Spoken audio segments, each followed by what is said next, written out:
গোপালগঞ্জে এনসিপির পদযাত্রাকে কেন্দ্র করে হামলা সংঘর্ষে ৫ জন নিহতের ঘটনায় গঠিত বিচার বিভাগীয় তদন্ত কমিটি কাজ শুরু করেছে। এ বিষয়ে বিস্তারিত জানাতে সরাসরি যুক্ত হচ্ছেন সহকর্মী শেখ জাবেরুল ইসলাম। জাবেরুল, তদন্ত কমিটি এখন পর্যন্ত কি কি পদক্ষেপ নিয়েছে এবং কবে নাগাদ প্রতিবেদন জমা দেওয়ার কথা রয়েছে, এ বিষয়ে আমাদের বিস্তারিত জানাবেন।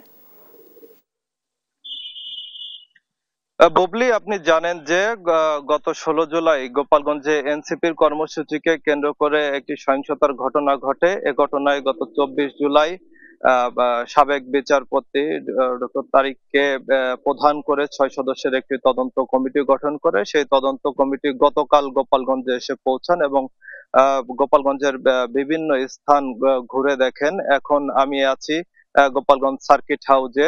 আমি যদি একটু দেখাতে চাই, আসলে তারা গতকালকে গোপালগঞ্জের বিভিন্ন স্থান পরিদর্শন শেষে আজ এই সার্কিট হাউজে এখন পর্যন্ত তারা অবস্থান করছেন। এই সার্কিট হাউজে এই যে প্রধান যে ৬ সদস্যের যে তদন্ত কমিটি রয়েছেন, ডক্টর মোহাম্মদ আবু তারিক সাবেক বিচারপতির নেতৃত্বে। এখানে আরো রয়েছেন জননিরাপত্তা বিভাগের অতিরিক্ত সচিব খন্দকার মাহবুবুর রহমান, আইন ও বিচার বিভাগের অতিরিক্ত সচিব মোহাম্মদ সাইফুল ইসলাম এবং পঞ্চান্ন পদাতিক ডিভিশনের ব্রিগেডিয়ার জেনারেল শাহিদুর রহমান ওসমানী। এছাড়া রয়েছেন কেন্দ্রীয় পুলিশ হাসপাতালের অতিরিক্ত পুলিশ মহাপরিদর্শক সর্দার নুরুল আমিন, ঢাকা বিশ্ববিদ্যালয়ের শান্তি ও সংঘর্ষ অধ্যয়ন বিভাগের যিনি চেয়ারম্যান রয়েছেন ডক্টর সাজ্জাদ সিদ্দিকী।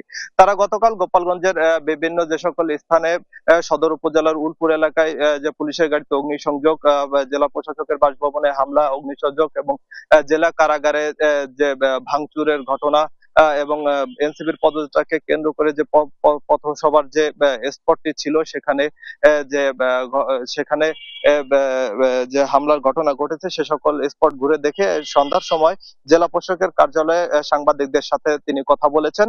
সেখানে তারা যেমনটি বলছিলেন যত দ্রুত সম্ভব, এবং এটি যেহেতু গোপনীয়, অতি গোপনীয় বিষয়টি বলছিলেন যে বিষয়টি অতি গোপনীয়, এই অতি গোপনীয়তা বজায় রেখে দ্রুত সময়ের মধ্যে তারা এই তদন্ত প্রতিবেদন রিপোর্টটি তৈরি করবেন এবং তদন্ত রিপোর্ট প্রতিবেদন করার পরে সরকার, বর্তমান যিনি সরকার রয়েছেন, আসলে তিনি এই তদন্ত প্রতিবেদনটি প্রকাশ করবেন বলে তারা জানিয়েছেন।